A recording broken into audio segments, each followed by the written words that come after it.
بسم اللہ الرحمن الرحیم۔ السلام علیکم ورحمۃ اللہ وبرکاتہ۔ چند روز قبل حضرت قبلہ مفتی مشاہد حسین شاہ صاحب نے اپنے ایک ویڈیو ولاگ میں بیان کرتے ہوئے حضرت قبلہ مفتی عابد مبارک صاحب کی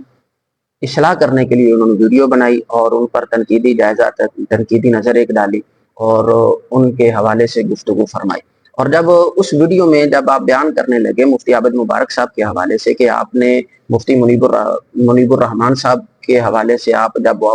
دیگر مسالک کے لوگوں کے ساتھ جا کر اٹھتے ہیں، بیٹھتے ہیں، ان کے گھروں میں جا کر بیانات کر رہے ہیں اور ان کی محافل میں جاتے ہیں، ان کے پیچھے نماز پڑھ رہے ہیں، یہ ساری باتیں مفتی مشاہد حسین صاحب نے اپنی ویڈیو میں بیان کیا اور کہا کہ آپ ان کے ساتھ رہتے ہیں، آپ ان کے پاس جا کر ان سے سوالات کیوں نہیں کرتے یا ان کے پاس جا کر ان کی اصلاح کیوں نہیں کرتے؟ اس لیے کہ آپ حیدرآباد میں آئے اور گفتگو کرتے ہوئے آپ نے ڈاکٹر صاحبزادہ ابوالخیر زبیر صاحب پر ایک تنقیدی نظر ڈالی اور تنقیدی اعتراض کیا آپ نے۔ علماء پاکستان کے سربراہ اور ملی یکجہتی کونسل کے سربراہ جناب صاحبزادہ ابوالخیر زبیر صاحب قبلہ بھی اسی حیدرآباد میں رہتے ہیں۔ میں آپ سے پوچھتا ہوں کہ علامہ صاحب، آپ لاہور میں گئے اور ایک ایسے شخص کی آپ تعریف کر رہے تھے جو اہل تشیع مسلک سے تھے اور آپ کہہ رہے تھے کہ یہ بہت دین کی خدمت کر رہے ہیں اور بڑے اخلاص کے ساتھ یہ انقلاب لائیں گے، اور اس شخص کا میں نے کل کلپ سنا، میں اسے معتدل سمجھتا تھا لیکن وہ معتدل نہیں ہے، وہ گفتگو آرام سے کرتے ہیں لیکن باتیں بہت خوفناک کرتے ہیں اور بڑے بدنصیب ہیں۔ نام ان کا جواد نقوی ہے۔ جواد نقوی صاحب کو میں نے سنا، وہ کہہ رہے تھے کہ ابو ہریرہ رضی اللہ عنہ نہیں کہہ رہے تھے، اور خلیفہ کر رہے تھے، حضرت عمر بھی نہیں کہہ رہے تھے، حضرت عمر نہیں، خلیفہ عمر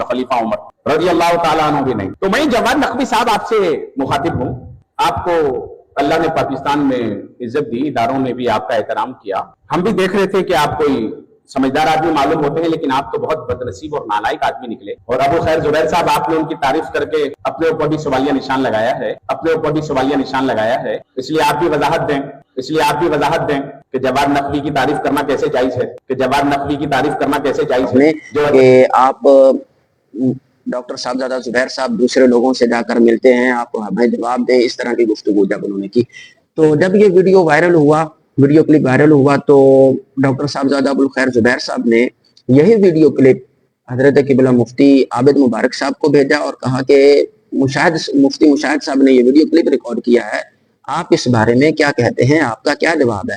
تو قبلہ مفتی عابد مبارک صاحب نے بڑے تحمل مزاجی کے ساتھ اور بڑے وسیع و ظرف کے ساتھ قبلہ حضرت علامہ ڈاکٹر پیر طریقت رابر شریعت مفتی ابن مفتی پیر ابن پیر ولی ابن ولی حضرت قبلہ علامہ ڈاکٹر صاحبزادہ ابوالخیر زبیر صاحب سے معذرت بھی کی اور کہا کہ میں اپنی اس بات سے معذرت کرتا ہوں، اور میں نے معذرت کر کے اور پریس ریلیز بھی جاری کی ہے، اس کو اپنی سوشل میڈیا پر اس کو میں نے وائرل کر دیا ہے۔ تو قبلہ ڈاکٹر صاحبزادہ ابوالخیر زبیر صاحب نے ان سے کہا کہ اب وہ جو وائرل آپ نے کی ہے وہ تحریر مجھے بھی بھیجیں تاکہ ہمارے پاس بھی ثبوت ہو۔ انہوں نے وہ تحریر بھی قبلہ ڈاکٹر صاحبزادہ صاحب کو بھیجی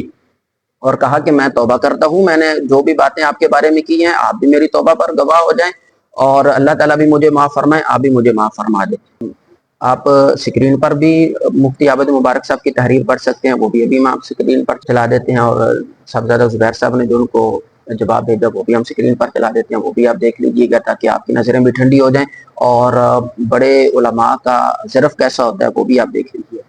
یہ بات پڑھنے کے بعد حضرت قبلہ ڈاکٹر صاحبزادہ ابوالخیر محمد زبیر صاحب نے مفتی عابد مبارک صاحب کو مبارکباد بھی دی اور کہا کہ آپ نے بہت وسیع و ظرف کام آپ نے مظاہرہ کیا اور اپنی غلطی کا اعتراف کیا۔ آج کے دور میں کون اپنی غلطی کر کے مانتا ہے؟ جس بندے کو بولنا آ جائے اور وہ غلطی کر لے اور کہے کہ میں نے تو سارا کچھ کر دیا، زمین جنبت نہ جنبت گل محمد، سارا کچھ سائڈ پر ہو جائے گا مگر میں اپنی غلطی کا اعتراف نہیں کروں گا۔ مگر مفتی عابد مبارک صاحب نے ہم اس کے اس قول کو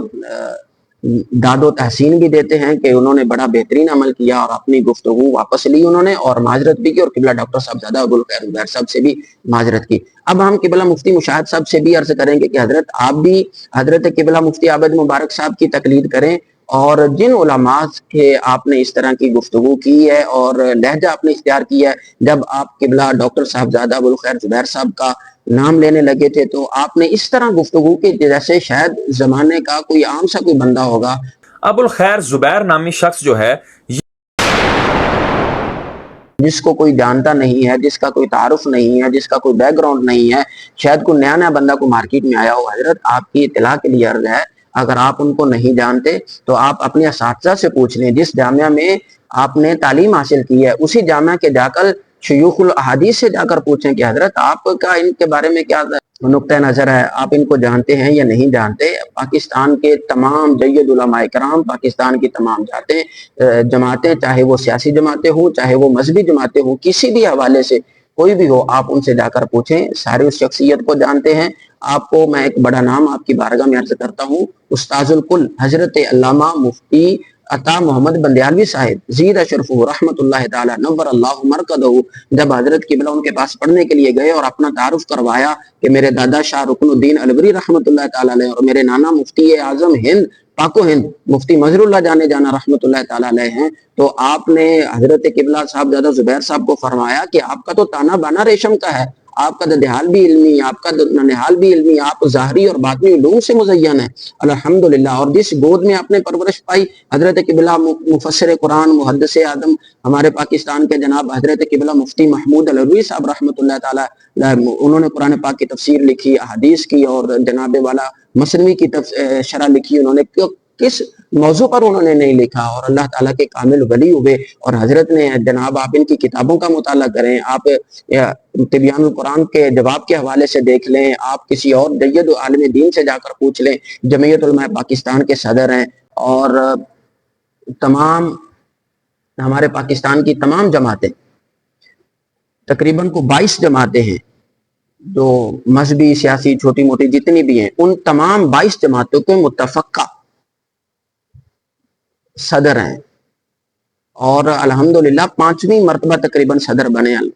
حضرت شاہ نورانی صاحب کی جگہ پر, وہاں پر ملی یکجہتی کونسل کے. شاید آپ مفتی صاحب ہیں, آپ کو تو ان حالات کا علم ہونا چاہیے تھا کہ ہمارے پاکستان میں کتنے بڑے علماء ہیں, کون سا عالم دین کہاں پر کیا کام کر رہا ہے, کس حوالے سے. اگر آپ کا مطالعہ اتنا بھی ہے تو حضرت پھر آپ کو اپنا مطالعہ وسیع کرنا چاہیے. اور مفتی عابد مبارک صاحب کی آپ اصلاح کر رہے تھے کہ آپ یہ کریں, ایسا کریں, ایسا کریں, تو یا ایھا الذین آمنوا لم تقولون ما لا تفعلون, کہ اے ایمان والو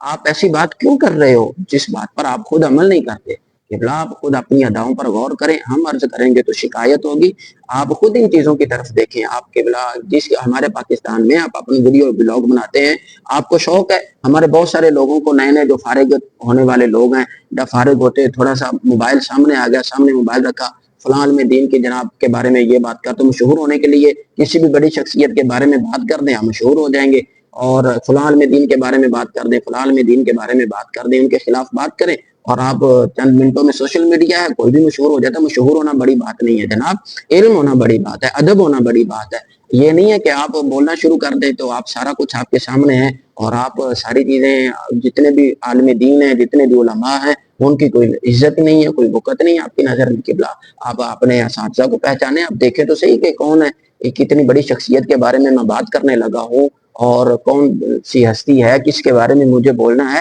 پہلے آپ ان کا تعارف کیا کریں, اس کے بارے میں پڑھا کریں, آپ مطالعہ کریں, پھر آپ آ کر, اگر آپ کے پاس ان کا مطالعہ نہیں, اپنے اساتذہ سے پوچھ لیں. پھر بھی ٹائم نہیں ہے, موبائل آپ کے پاس ہے, آپ گوگل پر سرچ کر لیں, آپ کو ان کے بارے میں سارا کچھ وہیں پر مل جائے گا جناب. اللہ تعالیٰ آپ کو بھی سلامت رکھے, برکتیں عطا فرمائے, اور بڑوں کا ادب کرنے کی توفیق نصیب فرمائے. آمین. والصلاۃ والسلام علیکم ورحمۃ اللہ.